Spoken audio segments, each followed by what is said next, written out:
അലൈക്കും. ഇന്ന് നമുക്ക് 7ാം ക്ലാസ്സിലെ ദുറൂസ് ബുക്കിലെ 3ാം പാഠം തുടങ്ങാം. അപ്പോൾ നമ്മൾ 1ാം പാഠത്തിലും 2ാം പാഠത്തിലും എന്താ പഠിച്ചത്? 1ാം പാഠത്തില് നമ്മൾ അള്ളാഹുവിനെ കുറിച്ച് പഠിച്ചു. 2ാം പാഠത്തില് നമ്മൾ നേരായ മാർഗത്തെ കുറിച്ച് പഠിച്ചു. സിറാത്തുൽ മുസ്തഖീമിനെ കുറിച്ച് പഠിച്ചു അല്ലേ? ഇന്ന് നമ്മൾ പഠിക്കാൻ പോകുന്നത് ആരെയാണ് നമ്മൾ പിൻപറ്റേണ്ടത്, എങ്ങനെയാണ് നമ്മൾ പിൻപറ്റേണ്ടത് എന്നൊക്കെയാണ്. അപ്പൊ നമുക്ക് തുടങ്ങാം. പാഠം 3, അൽ ഇത്തിബാ.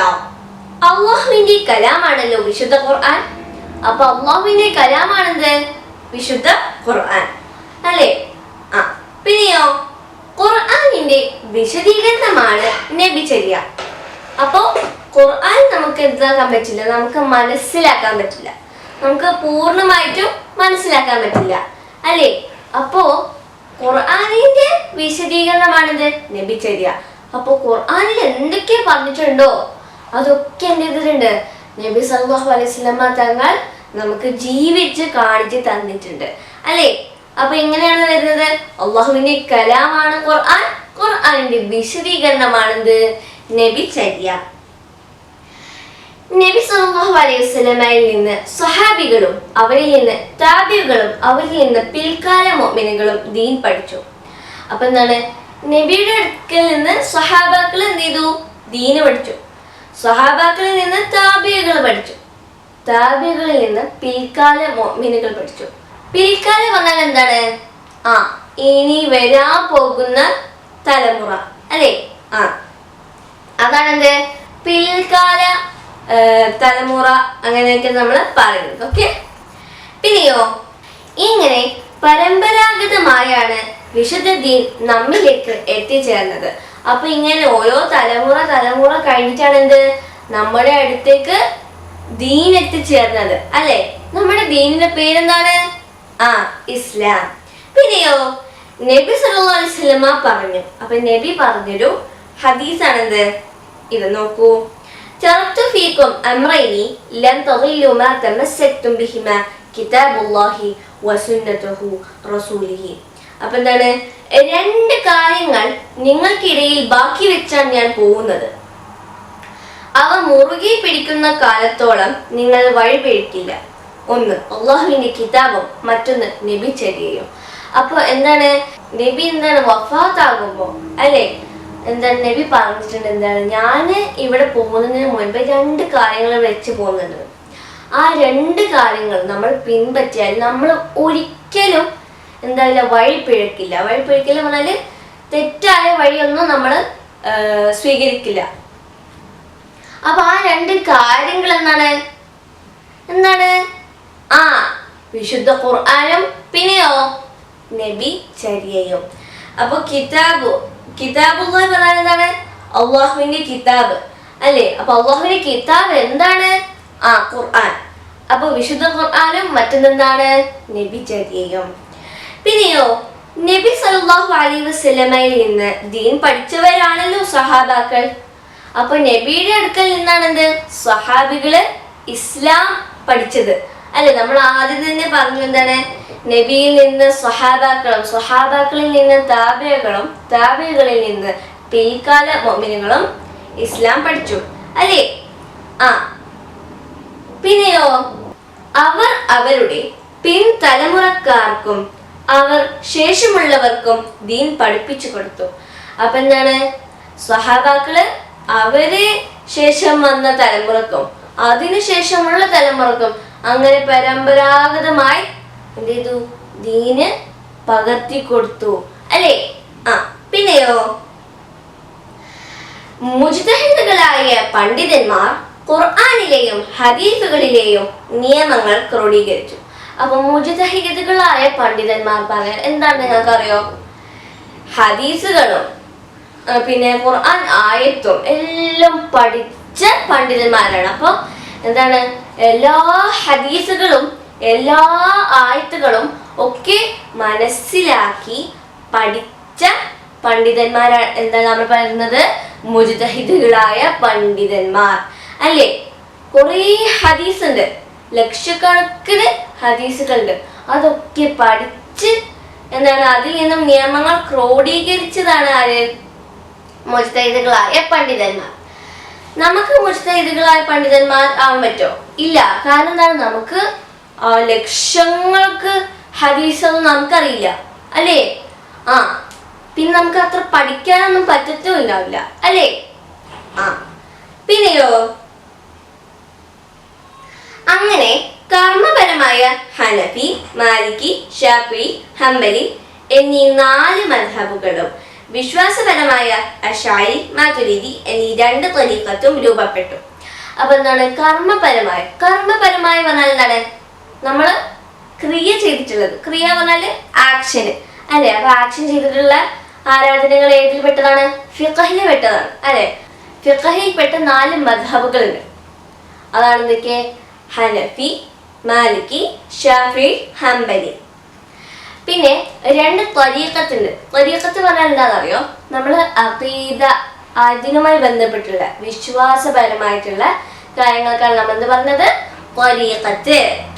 ആ 2 ത്വരീഖത്തിന്റെ പേരെന്താണ്? അശ്അരി, മാതുരിദി. പിന്നെയോ, ലോക മുസ്ലിങ്ങളിൽ ബഹുഭൂരിഭാഗവും വിശ്വാസത്തിലും കർമ്മത്തിലും ഈ സരണികളെ പിൻപറ്റുന്നു. ഇടമുറിയാതെ നബി സല്ലല്ലാഹു അലൈഹി വസല്ലമയിലേക്ക് എത്തുന്ന ഈ സരണികളാണ് സിറാത്തുൽ മുസ്തഖീമിന്റെ യഥാർത്ഥ രൂപം. അപ്പൊ എന്താണ്, എല്ലാ മുസ്ലിംകളും, ഭൂരിഭാഗമായുള്ള മുസ്ലിങ്ങൾ എന്ത് ചെയ്യുന്നു? ഈ മദ്ഹബുകളും ത്വരീഖത്തും പിൻപറ്റുന്നു. ഈ മദ്ഹബുകളും ത്വരീഖത്തും നമ്മളെ ശരിക്കും നല്ല പോലെ പിൻപറ്റിയാല് എന്താണ്, നമുക്ക് സിറാത്തുൽ മുസ്തഖീം കടക്കാൻ പറ്റും അല്ലെ? നേരായ വഴിയിലൂടെ നമുക്ക് പോകാൻ പറ്റും. കർമ്മശാസ്ത്രത്തിൽ 4 മദ്ഹബും വിശ്വാസപരമായുള്ള 2 ത്വരീഖത്തും പിൻപറ്റുന്നവർ അഹ്ലു സുന്നത്തി വൽ ജമാഅ എന്നും അല്ലാത്തവർ അഹ്ലുൽ ബിദ്അ വൽ ളലാല എന്നും അറിയപ്പെടുന്നു. അപ്പൊ എന്താണ്, 4 മദ്ഹബില് 1 നമ്മൾ സ്വീകരിക്കണം, 2 ത്വരീഖത്തില് 1 നമ്മൾ സ്വീകരിക്കണം. ഇപ്പൊ നമ്മള് രാവിലെ ഹനഫിയും ഉച്ചക്ക് ഷാഫിയും വൈകുന്നേരം മാലിക്കാണ്, അങ്ങനെ പറ്റുമോ? ഇല്ല. അപ്പൊ എന്താണ്, നമ്മള് 4 മദ്ഹബില് 1 സ്വീകരിക്കണം, 2 ത്വരീഖത്തില് 1 സ്വീകരിക്കണം. പിന്നെയോ, അങ്ങനെ സ്വീകരിക്കാത്തവർ എന്താണ് നമ്മൾ വിളിക്കുന്നത്? അഹ്ലുൽ ബിദ്അ വൽ ളലാല. അപ്പോ അങ്ങനെ വിശ്വസിക്കാത്തവരെ വിളിക്കുന്ന പേരെന്ത്? അഹ്ലുൽ ബിദ്അ വൽ ളലാല. വിശ്വസിക്കുന്നവരെ വിളിക്കുന്ന പേരെന്ത്? അഹ്ലുസ് സുന്നത്തി വൽ ജമാഅ. പിന്നെയോ, കേരള മുസ്ലിങ്ങൾ ഭൂരിഭാഗവും ഷാഫിഈ മദ്ഹബും അശ്അരി ത്വരീഖത്തും പിൻപറ്റുന്നു. അപ്പൊ കേരളയിലെ കൂടുതൽ ആളുകളും എന്താണ്, ഷാഫിഈ മദ്ഹബാണ് പിൻപറ്റുന്നത്, പിന്നെ അശ്അരി ത്വരീഖത്തും. പിന്നെയോ, ഖുർആനും ഹദീസും തോന്നിയ പോലെ വ്യാഖ്യാനിക്കുകയോ വിശദീകരിക്കുകയോ ചെയ്യരുത്. അപ്പൊ നമുക്ക് തോന്നുന്ന പോലെ നമ്മൾ എന്ത് ചെയ്യാൻ പാടില്ല? നമ്മൾ അതിനെ കുറിച്ച് പറയാൻ പാടില്ല, അതിന്റെ അർത്ഥം നമ്മൾ മാറ്റാൻ പാടില്ല അല്ലെ? പിന്നെയോ, സച്ചരിതരായ മുൻകാല പണ്ഡിതന്മാർ വിശദീകരിച്ചതുപോലെയാണ് ദീൻ മനസ്സിലാക്കേണ്ടത്. അപ്പൊ നമ്മൾ എങ്ങനെയാണ് ദീൻ മനസ്സിലാക്കേണ്ടത്? സച്ചരിതരായ മുൻകാല പണ്ഡിതന്മാർ എങ്ങനെയാണോ ദീൻ നമുക്ക് പഠിപ്പിച്ചത് അതേപോലെയാണ് നമ്മൾ ദീൻ മനസ്സിലാക്കേണ്ടത്. നബി സല്ലല്ലാഹു അലൈഹി വസല്ലമ പറയുന്നു, എന്റെ കാലശേഷം നിങ്ങൾ ജീവിക്കുന്ന പക്ഷം നിരവധി അഭിപ്രായ ഭിന്നതകൾ കാണും. അപ്പോൾ നിങ്ങൾ എന്റെ ചര്യയും സന്മാർഗികളായ ഖുലഫാകളുടെ ചര്യയും പിൻപറ്റണം. അവ നിങ്ങൾ അണപ്പല്ലുകൾ കൊണ്ട് കടിച്ചു പിടിക്കണം. അപ്പൊ എന്താണ്, നബിയുടെ കാലത്തിന് ശേഷം നമുക്ക് ദീനിനെ കുറിച്ച് കുറെ അഭിപ്രായ ഭിന്നതകൾ കാണും. അഭിപ്രായ ഭിന്നതകൾ പറഞ്ഞാല് നമ്മള് എന്താണ്, കുറെ ആളുകളുണ്ട്. ഇപ്പൊ അവര് ഒരു സാധനം, ഇപ്പൊ അവര് പറയാണ് ഈത്തപ്പഴം മധുരാണ്, ഒരാൾ പറയാണ് ഈത്തപ്പഴം മധുരാണ്, രണ്ടാമത്തെ ആൾ പറയണത് ഈത്തപ്പഴം പുളിയാണ്, മൂന്നാമത്തെ ആൾ പറയണത് ഈത്തപ്പഴം എന്താണ് ചവർപ്പാണ്. അപ്പോഴോ അപ്പൊ അതെന്താണ്, അഭിപ്രായ ഭിന്നതകളാണ് അല്ലെ? ഓരോ ഡിഫറെന്റ് ആയിട്ടുള്ള ഉത്തരങ്ങളാണ് നമുക്ക് കിട്ടുന്നത്. അങ്ങനത്തെ ഓരോ ഡൗട്ടൊക്കെ നമുക്ക് ദീനിൽ വരും. അപ്പോൾ നമ്മൾ എന്ത് ചെയ്യണം? എന്താണ് ചെയ്യേണ്ടത്? ഖുലഫാകളുടെ ചര്യയും നബിയുടെ ചര്യയും പിന്നെ എന്താണ് സന്മാർഗികളായ ഖുലഫാകളുടെ ചര്യയും നബിയുടെ ചര്യയും നമ്മൾ എന്ത് ചെയ്യണം? പിൻപറ്റണം. അവ നമ്മൾ അണപ്പല്ലുകൾ കൊണ്ട് കടിച്ചു പിടിക്കണം. അപ്പൊ നമ്മൾ എന്ത് ചെയ്യണം? നമ്മുടെ ജീവിതത്തിൽ അത് മുറുകെ പിടിക്കണം.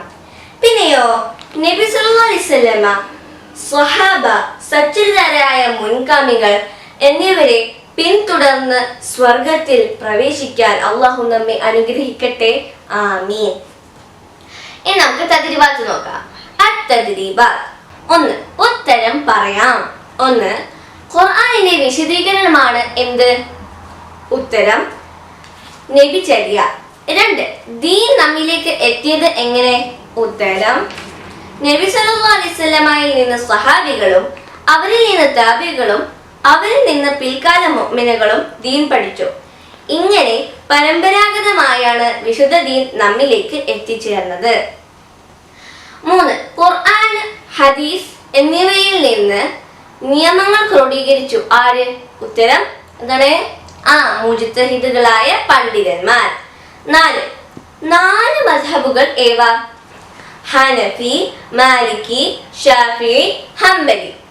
പിന്നെയോ 5 2 ത്വരീഖത്ത് ഏതാകുന്നു?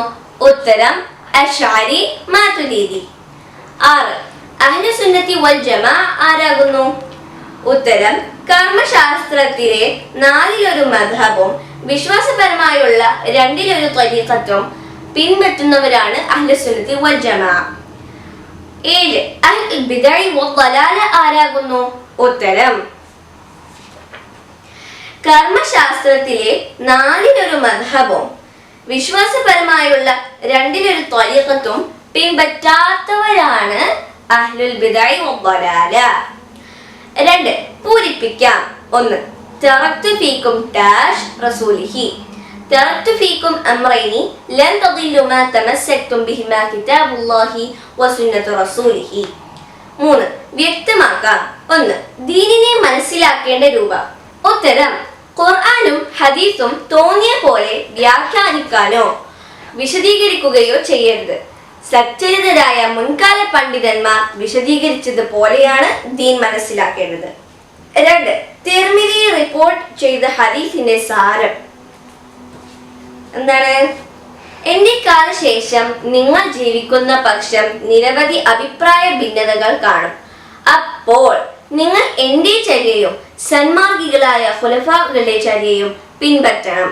അവ നിങ്ങൾ അണപ്പല്ലുകൾ കൊണ്ട് കടിച്ചു പിടിക്കണം. ഇനി നമുക്ക് സ്വലാത്ത് ചൊല്ലിയാലോ? സ്വല്ലല്ലാഹു അലാ മുഹമ്മദ് സ്വല്ലല്ലാഹു അലൈഹി വസല്ലം സ്വല്ലല്ലാഹു അലാ മുഹമ്മദ് സ്വല്ലല്ലാഹു അലൈഹി വസല്ലം اللهم صل على محمد يا ربي صل عليه وسلم. السلام عليكم.